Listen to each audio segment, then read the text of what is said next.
The most common cancer among men in the U.S. 1 in 9 will be diagnosed in their lifetime. So joining us this morning live, we have Dr. Keith O'Brien, urologist with Hartford Healthcare, Talwood Urology and Kidney Institute, joining us. Doctor, thank you so much for your time today. Such an important topic here, and we want to start off by asking you, who is at greatest risk of getting this cancer? Yeah, thanks, Laura. There's three things I really wanted to get across to the viewers. The first one is that we know prostate cancer is associated with age. So as men get older, the risk profile goes up. And from a screening point of view, we're really shooting for the men between the ages of 55 and 69. The second thing is race. For some reasons, we know some we're learning African-American men are at higher risk of prostate cancer incidence and even mortality. So the screening recommendations actually change a little bit for African-American men. And the third thing is a personal family history of prostate cancer. And this one's very personal for me because it's very prevalent in my family. If you have a first-degree relative, a father, a brother that might have prostate cancer, it's very important to begin a conversation about screening. And it's also important to know as well at what age they were diagnosed. All right, so it's important for people to know the symptoms as well. What should people be looking out for? If for the longest time this was kind of a silent disease, men would show up later on with more advanced stages of prostate cancer with back pain, blood in the urine.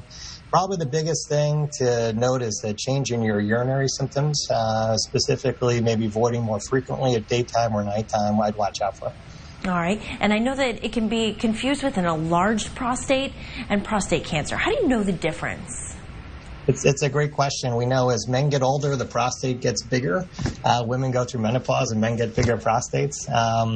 So it can be a little tough to differentiate the two sometimes. And so that's why we usually like an evaluation by a urologist that would include a physical examination and possibly something called a PSA blood test to help us begin an assessment of whether or not it's prostate cancer or something else. All right. And you did mention some should be screened earlier than others. Can you quickly tell us about when you should be screened? Generally speaking, it's for men ages 55 to 69.